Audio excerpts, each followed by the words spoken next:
या देवी सर्वभूतेषु मातृरूपेण संस्थिता नमस्तस्यै नमस्तस्यै नमस्तस्यै नमो नमः। जय माँ भगवती, जय माँ दुर्गा। नवरात्रि के दौरान माँ दुर्गा के 9 स्वरूपों की पूजा की जाती है। दुर्गा जी के छठे स्वरूप में माँ कात्यायनी की पूजा नवरात्रि के छठे दिन में की जाती है।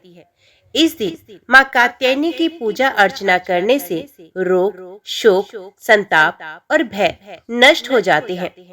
देवी कात्यायनी का स्वरूप अत्यंत उज्जवल और ज्योतिर्मय है। इस स्वरूप में देवी की 4 भुजाएं हैं। देवी कात्यायनी का वाहन सिंह है। देवी के इस स्वरूप के पूजन से भक्तों में एक अद्भुत शक्ति का संचार होता है। मान्यता है कि देवी कात्यायनी की पूजा में लाल और सफेद रंग के कपड़े पहनना बहुत शुभ होता है। देवी कात्यायनी का ध्यान गोधूली बेला में किया जाना चाहिए। देवी कात्यायनी को प्रसन्न करने के लिए नवरात्रि के छठे दिन शहद का भोग लगाने का विधान है। ऐसा करने से जीवन में मधुरता और सुख समृद्धि आती है। आप शहद में बने कद्दू के हलवे का भी भोग यहाँ पे लगा सकते हैं। पौराणिक कथा के अनुसार कात्य गोत्र में महर्षि कात्यायन ने माँ भगवती जगदम्बा की कठिन उपासना की और उन्हें पुत्री रूप में प्राप्त करने का आग्रह किया। माँ भगवती ने इच्छा पूरी करते हुए उनके घर पुत्री के रूप में जन्म लिया। कात्यायन ऋषि के यहाँ जन्म लेने और सर्वप्रथम उनके द्वारा पूजे जाने के कारण ये देवी कात्यायनी कहलाई। माँ कात्यायनी अमोघ फलदायिनी है। ब्रजमंडल की अधिष्ठात्री देवी के रूप में प्रतिष्ठित है, क्योंकि भगवान कृष्ण को पति रूप में पाने के लिए ब्रज की गोपियों ने इन्हीं की पूजा की थी। जय माँ भगवती, जय माँ दुर्गा। अभी श्रवण कीजिए नवरात्र व्रत कथा। एक समय की बात है, बृहस्पति जी ब्रह्मा जी से कहते हैं कि हे ब्राह्मण, आप अत्यंत बुद्धिमान, सर्वशास्त्र और चारों वेदों को जानने वालों में से सबसे श्रेष्ठ हो। हे प्रभु, कृपया कर मेरा कथन भी सुनिए। चैत्र व आश्विन माह के शुक्ल पक्ष में नवरात्र का व्रत व उत्सव क्यों किया जाता है? इस व्रत का क्या फल मिलता है? पहले इस व्रत को किसने किया था? बृहस्पति जी का कथन सुनकर ब्रह्मा जी बोले, हे बृहस्पति, तुमने बहुत ही अच्छा प्रश्न किया है। जो मनुष्य मनोरथ पूर्ण करने वाली दुर्गा महादेवी सूर्य और नारायण का ध्यान करते हैं, वे मनुष्य धन्य है। नवरात्र का ये पर्व संपूर्ण कामनाओं को पूरा करने वाला है। ब्रह्मा जी आगे कहते हैं, हे बृहस्पति, जिसने सबसे पहले इस नवरात्र महाव्रत को किया है, उसका पवित्र इतिहास मैं तुम्हें सुनाता हूँ। तुम इसे ध्यान पूर्वक सुनो। ब्रह्मा जी कहते हैं, एक नगर था जिसका नाम पीठक था। उसमें अनाथ नाम का एक ब्राह्मण निवास करता था। वे भगवती दुर्गा का अनन्य भक्त था। संपूर्ण सद्गुणों से युक्त एक कन्या ने उसके यहाँ जन्म लिया। मानो ब्रह्मा की सबसे पहली रचना हो वो। उसका नाम सुमति रखा गया। सुमति अपनी सहेलियों के साथ ऐसे बड़ी होने लगी जैसे शुक्ल पक्ष में चंद्रमा की कलाएं बढ़ रही हों। सुमति के पिता नियम से प्रतिदिन दुर्गा की पूजा तथा हवन किया करते थे और उस समय सुमति भी वहां उपस्थित रहा करती थी। एक दिन सुमति अपनी सहेलियों के साथ खेल में मगन हो गई और भगवती के पूजन में शामिल नहीं हुई। उसके पिता को सुमति पर बहुत क्रोध आया और क्रोध में आकर कहने लगा कि हे दुष्ट पुत्री, आज तुम भगवती के पूजन में शामिल नहीं हुई, इसलिए मैं तुम्हारा विवाह किसी कुष्टी व दरिद्र मनुष्य से कर दूंगा। पिता की बातों से पुत्री को कष्ट पहुंचा और कहने लगी कि हे पिता, मैं आपकी पुत्री हूँ और आपके ही अधीन हूँ, इसलिए आप मेरा विवाह जिस किसी से भी कराना चाहें करा सकते हैं, क्योंकि होना तो वही है जो मेरे भाग्य में लिखा है। मुझे तो भाग्य पर पूर्ण विश्वास है। सुमति कहती है कि मनुष्य कितने मनोरथों को पूरा करना चाहता है, लेकिन होता तो वही है जो भाग्य विधाता भाग्य में लिख कर देते हैं। जो जैसा कर्म करता है उसको फल भी उन कर्मों के अनुसार ही मिलते हैं। मनुष्यों के हाथ में केवल कर्म करना लिखा है और उसका फल देना भगवान के हाथ में होता है। अपनी कन्या के मुख से ये निर्भयपूर्ण बातें सुनकर ब्राह्मण का क्रोध बढ़ जाता है और अपनी पुत्री का विवाह एक कुष्ठी रोगी से करा देता है और कहता है कि अब जाओ और अपने कर्म का फल भोगो। मैं भी देखता हूँ कि तुम भाग्य के भरोसे रहकर कैसे जीवन यापन करती हो। पिता के वचनों को सुन सुमति मनन करने लगी कि मेरा दुर्भाग्य है कि मुझे ऐसा पति मिला, और अपने दुखों पर विचार करती हुई सुमति वन की ओर चल पड़ी। उस भयानक वन में कुशा पर रात बिताई। गरीब सुमति की हालत देखकर देवी भगवती उसके पूर्व के पुण्य को देखती हुई उसके सामने प्रकट होती हैं और कहती हैं, हे दीन ब्राह्मणी, मैं तुम पर प्रसन्न हूँ। तुम जो चाहो वे वर मांग सकती हो, मैं तुम्हें सब कुछ दूंगी। भगवती दुर्गा के वचन सुनकर सुमति कहने लगी, देवी आप कौन हैं जो मुझ पर प्रसन्न है? अपनी दीन दृष्टि से आप मुझे कृतार्थ करें। ब्राह्मणी की बात सुनकर देवी कहने लगी कि मैं आदि शक्ति हूँ, मैं ही ब्रह्मा, विद्या और सरस्वती हूँ। प्रसन्न होने पर मैं प्राणियों को दुख को दूर कर उन्हें सुख प्रदान करती हूँ। मैं तुझसे तेरे पूर्व पुण्यों के कारण प्रसन्न हूँ। देवी कहती है कि तुम पूर्व जन्म में निषाद की पत्नी थी और अत्यधिक पतिव्रता थी। एक दिन तेरे पति निषाद ने चोरी की और इस चोरी में निषाद के साथ सिपाहियों ने तुम्हें भी पकड़ लिया। तुम दोनों को जेल में बंद कर दिया गया और भोजन भी नहीं दिया गया। उन दिनों तुमने ना कुछ खाया और ना ही कुछ पिया। इस प्रकार 9 दिन तक नवरात्र का व्रत संपूर्ण हो गया। भगवती बोली कि हे देवी, उन 9 दिनों के व्रत के प्रभाव से मैं प्रसन्न हूँ और तुम्हें मनोवांछित वस्तु देना चाहती हूँ। तुम जो चाहे मांग सकती हो। भगवती की बात सुनकर ब्राह्मणी बोली, आपको मैं शत शत प्रणाम करती हूँ। आप मेरे पति पर कृपा करें और इनके कोढ़ को दूर करें। इस पर देवी कहती हैं कि उन दिनों तुमने जो व्रत किया था उसमें से एक दिन के व्रत का पुण्य अपने पति के रोग को दूर करने के लिए अर्पण करो। मेरे प्रभाव से तेरा पति सोने के शरीर वाला हो जाएगा। ब्रह्मा जी बोले। इस प्रकार देवी का वचन सुन वे ब्राह्मणी बहुत खुश हुई और पति को निरोगी देखने की इच्छा से ठीक है ऐसा बोली।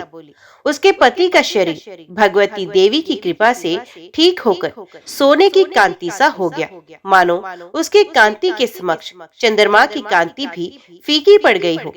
पति की मनोहर देह को देखकर ब्राह्मणी देवी को अति पराक्रम वाली समझकर स्तुति करने लगी और बोली, हे दुर्गे, आप दुखों को दूर करने वाली, तीनों लोकों के कष्ट हरने वाले, दुखों का निवारण करने वाली, रोगी को निरोगी करने वाली, प्रसन्न होने पर मनोवांछित फल देने वाली और दुष्ट मनुष्यों का नाश करने वाली हो। तुम ही सारे जगत की माता वो पिता हो। हे मां अम्बे, मेरे पिता ने क्रोध में मेरा विवाह एक कुष्ठी के साथ करके घर से निकाल दिया है। पिता की निकाली हुई बेटी को आपने सहारा दिया है। ब्राह्मणी कहती है कि हे देवी, दुखों के सागर से आपने मुझे बाहर निकाला। हे देवी, मैं आपको बारंबार प्रणाम करती हूँ। ब्रह्मा जी बोले, हे बृहस्पति, उस सुमति ने मन से देवी की बहुत स्तुति की और उसकी की हुई स्तुति से देवी को बहुत संतोष हुआ। देवी ने ब्राह्मणी से कहा कि तुम्हारे घर एक अति बुद्धिमान, धनवान, कीर्तिवान और जितेंद्रिय पुत्र पैदा होगा जिसका नाम उद्यालक होगा। देवी ब्राह्मणी से कहने लगी, हे ब्राह्मणी, तेरी कोई और इच्छा हो तो वे भी मांग सकती हो। ब्राह्मणी कहती है कि हे माँ, आप अगर मुझसे प्रसन्न हैं तो आप मुझे नवरात्र करने की विधि सविस्तार बताइए। ब्राह्मणी के वचन सुनकर देवी कहती है कि मैं तुम्हें संपूर्ण नाशों को दूर करने वाले नवरात्र व्रत की विधि बताती हूँ। देवी कहती है कि इसे ध्यान पूर्वक सुनो। अश्विन माह के शुक्ल पक्ष की प्रतिपदा से लेकर 9 दिन तक ध्यान पूर्वक विधि पूर्वक व्रत करें। यदि दिन भर व्रत नहीं कर सकते तो एक समय का भोजन करें। ब्राह्मणों से पूछकर घट स्थापन करें और वाटिका बनाकर उसको प्रतिदिन जल से सींचें। महाकाली, महालक्ष्मी और महासरस्वती की मूर्तियां बनाकर उनके नित्य प्रति विधि विधान से पूजा अर्चना करें। पुष्पों से अर्घ दे और बिजोरा के पुष्प से अर्घ देने पर रूप की प्राप्ति होती है। जयफल से कीर्ति, दाख से कार्य की सिद्धि, आंवले से सुख व केले से भूषण की प्राप्ति होती है। फलों से अर्घ देकर विधि से हवन करें। खांड, घी, गेहूं, शहद, जौ, तिल, नारियल, बेम, दाख व कदम आदि सामग्रियों से हवन संपन्न करें। गेहूं का हवन करने से लक्ष्मी की प्राप्ति, खीर व चंपा के फूलों से धन व पत्तों से तेज और सुख प्राप्त होता है। आंवले से कीर्ति, केले से पुत्र की प्राप्ति होती है। कमल से राज सम्मान और दाखों से सुख संपत्ति मिलती है। खांड, घी, नारियल, शहद, जौ व तिल और फलों से होम करने से मनोवांछित वस्तु की प्राप्ति होती है। व्रत करने वाले को स्वभाव में नम्रता रखनी चाहिए। अंत में आचार्य को प्रणाम कर यथाशक्ति उसे दक्षिणा देकर विदा करना चाहिए। इस महाव्रत को बताई विधि के अनुसार जो भी करता है उसके सारे मनोरथ पूरे हो जाते हैं। ब्रह्मा जी कहते हैं, हे बृहस्पति, इस प्रकार ब्रह्माणी को इस व्रत की विधि व फल बताकर देवी अंतर ध्यान हो गई। जो मनुष्य इस व्रत को करता है विश्लोक में सुख पाकर अंत में मोक्ष को प्राप्त करता है। ब्रह्मा जी फिर कहते हैं कि हे बृहस्पति, इस व्रत का महात्म्य मैंने तुम्हें बताया। ब्रह्मा जी का कथन सुन बृहस्पति आनंद विभोर हो गए और ब्रह्मा जी से कहने लगे, हे ब्रह्मा जी, आपने मुझ पर अति कृपा की, जो आपने मुझे अमृत के समान इस नवरात्रि व्रत का महात्म्य सुनाया है। जय मां भगवती, जय मां दुर्गा। अभी श्रवण कीजिए दूसरी कथा।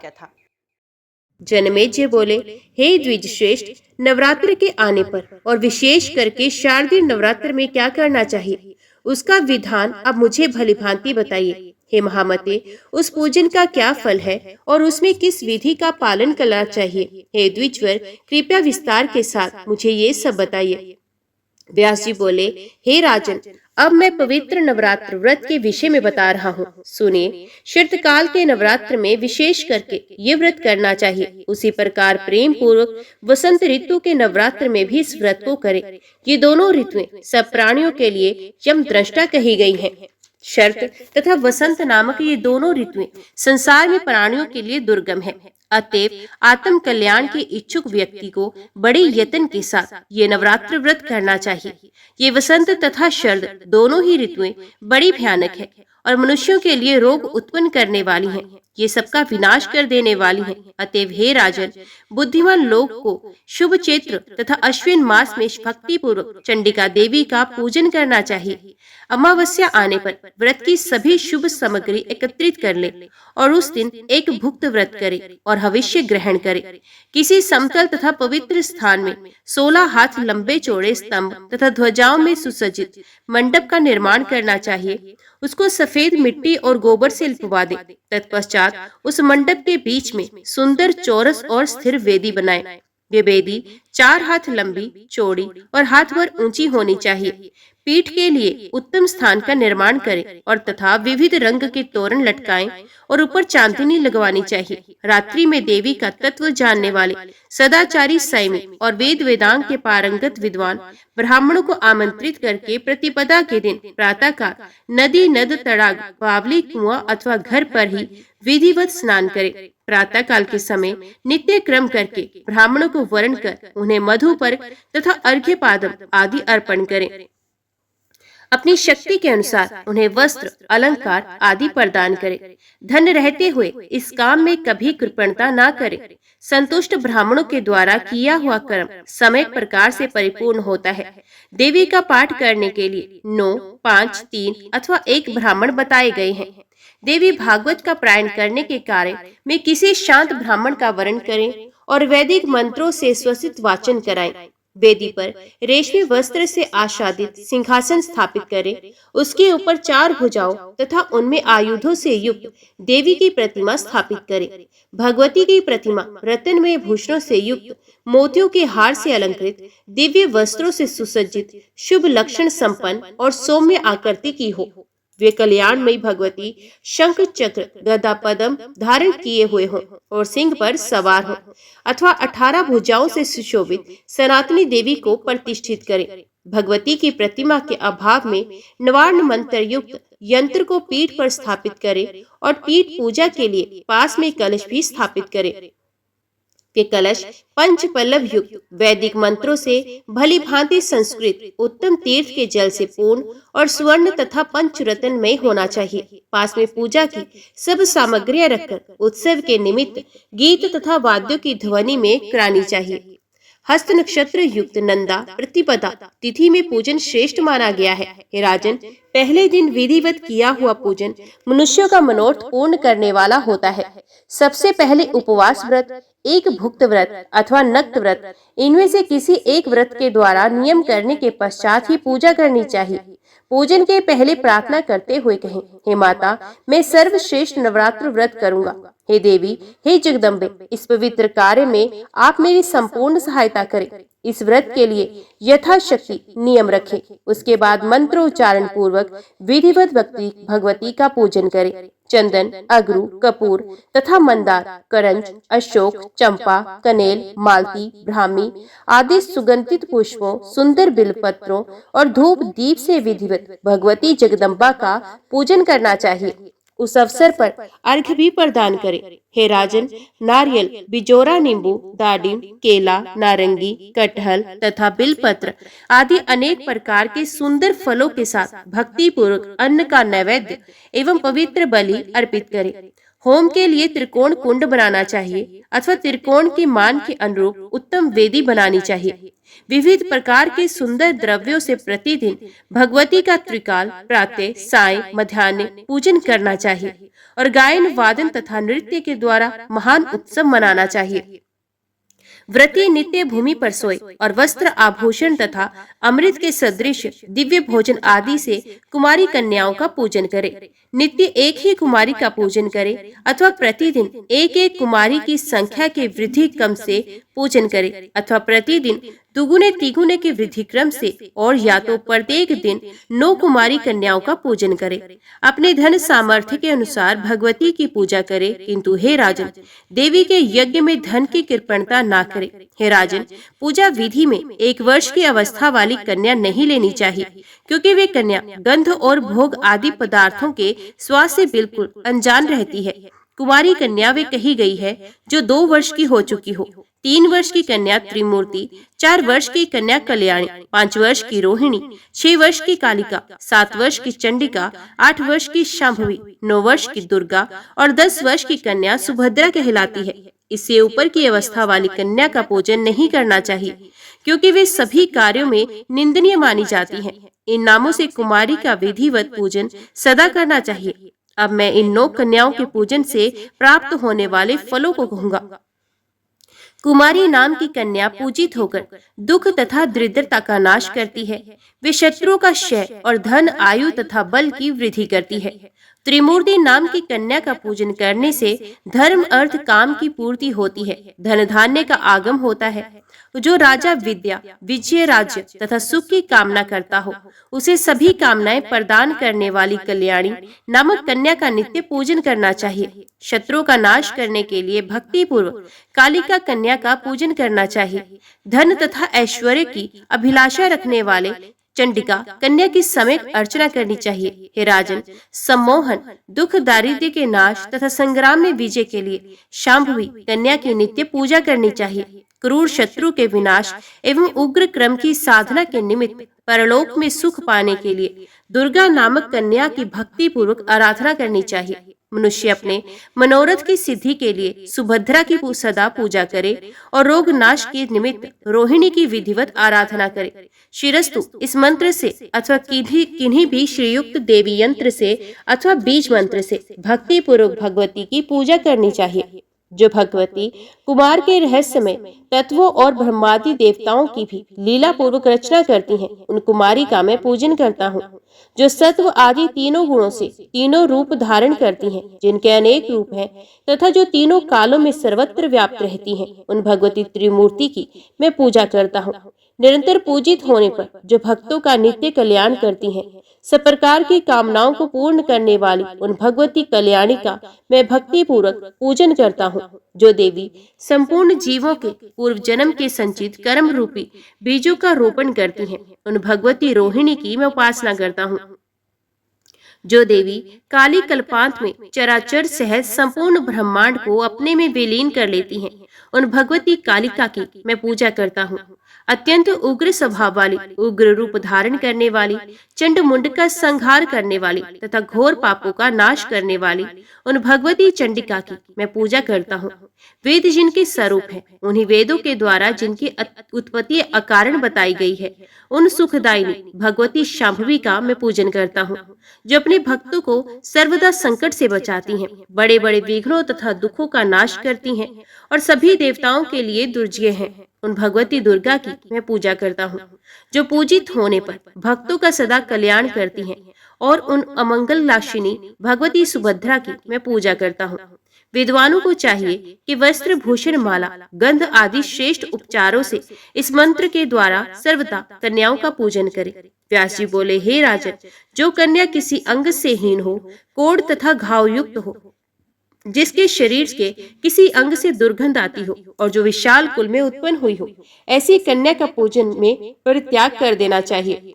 जन्म से अंधी, तिरछी नजर से देखने वाली, कानी, कुरूप, बहुत रोम वाली, रोगी तथा रजस्वला कन्या का पूजा में परित्याग कर देना चाहिए। अत्यंत दुर्बल, समय से पूर्व ही गर्भ से उत्पन्न, विधवा स्त्री से उत्पन्न तथा कन्या से उत्पन्न, ये सभी कन्याएं पूजा आदि सभी कार्यों में सर्वथा वर्जित है। रोग से रहित, रूपवान अंगों वाली, सौंदर्यमयी, वर्ण रहित तथा एक वंश में अपने माता पिता से उत्पन्न कन्या की ही विधिवत पूजा करनी चाहिए। समस्त कार्यों की सिद्धि के लिए ब्राह्मण की कन्या, विजय प्राप्ति के लिए राजवंश में उत्पन्न कन्या तथा धन लाभ के लिए वैश्य वंश अथवा शूद्र वंश में उत्पन्न कन्या पूजन के योग्य मानी गई है। ब्राह्मण को ब्राह्मण वर्ण में उत्पन्न कन्या की, क्षत्रियो को भी ब्राह्मण वर्ण में उत्पन्न कन्या की, वैश्य को ब्राह्मण, क्षत्रिय, वैश्य तीनों वर्णों में उत्पन्न कन्या की तथा शूद्र को चारों वर्णों में उत्पन्न कन्या की पूजा करनी चाहिए। शिल्प कर्म में लगे हुए मनुष्य को यथा योग्य अपने अपने वंश में उत्पन्न कन्याओं की पूजा करनी चाहिए। नवरात्र विधि से भक्ति पूर्वक निरंतर पूजा की जानी चाहिए। यदि कोई व्यक्ति नवरात्र पर्यंत प्रतिदिन पूजा करने में असमर्थ है, तो उसे अष्टमी तिथि को विशेष रूप से अवश्य पूजन करना चाहिए। प्राचीन काल में दक्ष के यज्ञ का विध्वंस करने वाली महाभयानक भगवती भद्रकाली करोड़ों योगिनियों सहित अष्टमी तिथि को ही प्रकट हुई थी। अतः अष्टमी को विशेष विधान से सदा भगवती की पूजा करनी चाहिए।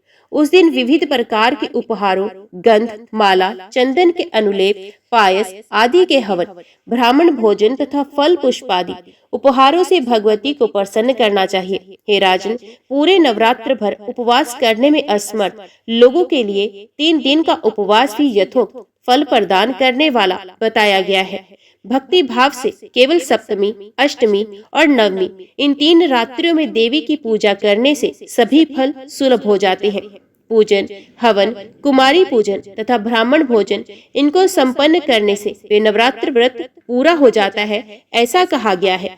इस पृथ्वी लोक में जितने भी प्रकार के व्रत एवं दान हैं, वे इस नवरात्र व्रत के तुल्य नहीं है, क्योंकि ये व्रत सदा धन धान्य प्रदान करने वाला है, सुख तथा संतान की वृद्धि करने वाला, आयु तथा आरोग्य प्रदान करने वाला और स्वर्ग तथा मोक्ष देने वाला है। अतएव विद्या, धन अथवा पुत्र, इनमें से मनुष्य किसी की भी कामना करता हो, उसे इस सौभाग्यदायक तथा कल्याणकारी व्रत का विधि पूर्वक अनुष्ठान करना चाहिए। इस व्रत का अनुष्ठान करने से विद्या चाहने वाला मनुष्य समस्त विद्या प्राप्त करता है और अपने राज्य से वंचित राजा फिर से अपना राज्य प्राप्त करता है। पूर्व जन्म में जिन लोगों द्वारा ये उत्तम व्रत नहीं किया गया, वे इस जन्म में रोगग्रस्त, दरिद्र तथा संतान रहित होते हैं। जो स्त्री वंध्या, विधवा अथवा धनहीन है, उसके विषय में ये अनुमान कर लेना चाहिए कि उसने अवश्य ही पूर्व जन्म में ये व्रत नहीं किया था। इस पृथ्वी लोक में जिस प्राणी ने उक्त नवरात्र व्रत का अनुष्ठान नहीं किया, वे इस लोक में वैभव प्राप्त करके स्वर्ग में आनंद कैसे प्राप्त कर सकता है। जिसने लाल चंदन मिश्रित कोमल बिलपत्रों से भवानी जगदम्बा की पूजा की है, वे इस पृथ्वी पर राजा होता है।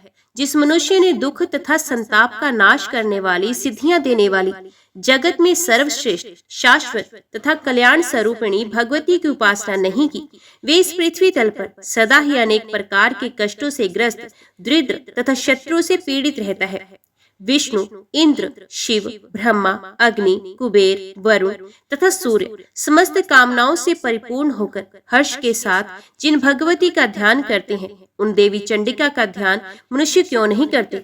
देवगण इनके स्वाहा नाम मंत्र से प्रभाव से तथा पितृगण स्वधा नाम मंत्र के प्रभाव से तृप्त होते हैं। इसलिए महान मुनिजन प्रसन्नता पूर्वक सभी यज्ञों तथा श्राद्ध कार्यों में मंत्रों के साथ स्वाहा एवं स्वधा नामों का उच्चारण करते हैं। जिनकी इच्छा से ब्रह्मा इस विश्व का सृजन करते हैं। भगवान विष्णु अनेक विध अवतार लेते हैं और शंकर जी जगत को भस्मात करते हैं। उन कल्याणकारिणी भगवती को मनुष्य क्यों नहीं भजते? सभी भुवनों में कोई भी ऐसा देवता, मनुष्य, पक्षी, सर्प, गंधर्व, राक्षस, पिशाच एवं पर्वत नहीं जो उन भगवती की शक्ति के बिना अपनी इच्छा से शक्ति संपन्न होकर संपन्नित होने में समर्थ हो। सभी कामनाओं को पूर्ण करने वाली उन कल्याणदायिनी चंडिका की सेवा भला कौन नहीं करेगा? चारों प्रकार के पुरुषार्थों, धर्म, अर्थ, काम और मोक्ष को चाहने वाला कौन प्राणी उन भगवती के नवरात्र व्रत का अनुष्ठान नहीं करेगा? यदि कोई महापापी भी नवरात्र व्रत करे तो वे समस्त पापों से मुक्ति पा लेता है। इसमें लेश मात्र भी विचार नहीं करना चाहिए। हे राजन, पूर्व काल में कौशल देश में दीन धनहीन, अत्यंत दुखी एवं विशाल कुटुंब वाला एक वैश्य रहता था। उसकी अनेक संतानें थी जो धन अभाव के कारण क्षुधा से पीड़ित रहा करती थी। सायंकाल में उसके लड़कों को खाने के लिए कुछ मिल जाता था तो वे कुछ भी खा लेते थे। इस प्रकार वे वणिक भूखा रहते हुए सर्वदा दूसरों का काम करके धैर्य पूर्वक परिवार का लालन पालन कर रहा था। वे सर्वदा धर्मपरायण, शांत, सदाचारी, सत्यवादी, क्रोध न करने वाला, धैर्यवान, अभिमान रहित तथा ईर्ष्याहीन था। प्रतिदिन देवताओं, पितरों तथा अतिथियों की पूजा करके वे अपने परिवार जनों के भोजन कर लेने के उपरांत स्वयं भोजन करता था। इस प्रकार कुछ समय बीतने पर गुणों के कारण सुशील नाम से ख्याति प्राप्त उस वणिक ने दरिद्रता तथा क्षुधा पीड़ा से अत्यंत व्याकुल होकर एक शांत स्वभाव ब्राह्मण से पूछा। सुशील बोला, हे महाबुद्धि संपन्न ब्राह्मण देवता, आज मुझ पर कृपा करके ये बताइए कि मेरी दरिद्रता का नाश निश्चित रूप से कैसे हो सकता है। हे मानद, मुझे धन की अभिलाषा तो नहीं है, किंतु हे द्विश्रेष्ठ, मैं आपसे कोई ऐसा उपाय पूछ रहा हूँ जिससे मैं कुटुंब के भरण पोषण मात्र के लिए धन संपन्न हो जाऊं। मेरी पुत्री और पुत्र क्षुधा से पीड़ित होकर भोजन के लिए बहुत रोते हैं और मेरे घर में इतना भी अन्न नहीं रहता कि मैं उन्हें एक मुट्ठी भर अन्न दे सकूं। रोते हुए बालक को मैंने घर से निकाल दिया और वे चला गया, इसलिए मेरा हृदय शोका अग्नि में जल रहा है। धन के अभाव में मैं क्या करूं? मेरी पुत्री विवाह के योग्य हो चुकी है, किंतु मेरे पास धन नहीं है। अब मैं क्या करूं? वे 10 वर्ष से अधिक की हो गई है। इस प्रकार कन्यादान का समय बीता जा रहा है। हे विपेंद्र, इसलिए मैं अत्यधिक चिंतित हूँ। हे दयानिधान, आप तो सर्वज्ञ हैं, अतएव मुझे कोई ऐसा तप, दान, व्रत, मंत्र तथा जप बताइए जिससे मैं अपने आश्रयजनों का भरण पोषण करने में समर्थ हो जाऊं। हे द्विज, बस मुझे उतना ही धन मिल जाए और मैं उससे अधिक धन के लिए प्रार्थना नहीं करता। हे महाभाग, आपकी कृपा से मेरा परिवार अवश्य सुखी हो सकता है। अतएव आप अपने ज्ञान बल से भली भांति विचार करके भी उपाय बताइए। व्यास जी बोले, हे राजन, उसके इस प्रकार पूछने पर उत्तम व्रत का पालन करने वाले उस ब्राह्मण ने बड़ी प्रसन्नता पूर्वक उस वैश्य से कहा, हे वैश्य, अब तुम पवित्र नवरात्र व्रत का अनुष्ठान करो। इसमें तुम भगवती की पूजा, हवन, ब्राह्मण भोजन, वेद पाठ, उनके मंत्र का जप और होम आदि यथाशक्ति संपन्न करो। इससे तुम्हारा कार्य अवश्य सिद्ध होगा। हे वैश्य, नवरात्र नामक इस पवित्र तथा सुखदायक व्रत से बढ़कर इस पृथ्वी तल पर अन्य कोई भी व्रत नहीं है। ये नवरात्र व्रत सर्वदा ज्ञान तथा मोक्ष को देने वाला, सुख तथा संतान की वृद्धि करने वाला एवं शत्रुओं का पूर्ण रूप से विनाश करने वाला है। राज्य से च्युत तथा सीता के वियोग से अत्यंत दुखित श्री राम ने किष्किंधा पर्वत पर इस व्रत को किया था। सीता की विरह अग्नि से अत्यधिक संतप्त श्री राम ने उस समय नवरात्र व्रत के विधान से भगवती जगदम्बा की भली भांति पूजा की थी। इसी व्रत के प्रभाव से उन्होंने महासागर पर सेतु की रचना कर महाबली मंदोदरी पति रावण, कुंभकर्ण तथा रावण पुत्र मेघनाद का संहार करके सीता को प्राप्त किया था।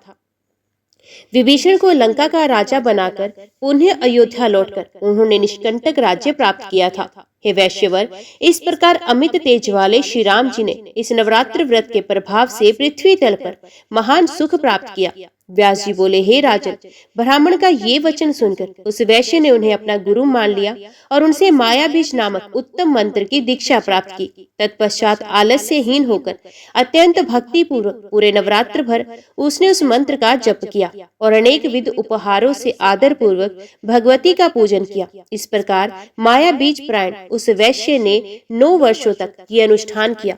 9वें वर्ष के अंत में महाअष्टमी तिथि को अर्धरात्रि आने पर महेश्वरी ने उसे अपना प्रत्यक्ष दर्शन दिया और अनेक प्रकार के वरदानों से कृत्य कर दिया। जय मां भगवती, जय मां दुर्गा। आज की वीडियो में इतना ही। उम्मीद करती हूँ वीडियो आपको पसंद आई होगी। वीडियो पसंद आई हो तो वीडियो को लाइक और चैनल को सब्सक्राइब जरूर कीजिएगा। जय माता दी लिखकर कमेंट बॉक्स में अपनी हाजिरी और अपने सुझाव देना ना भूलेगा।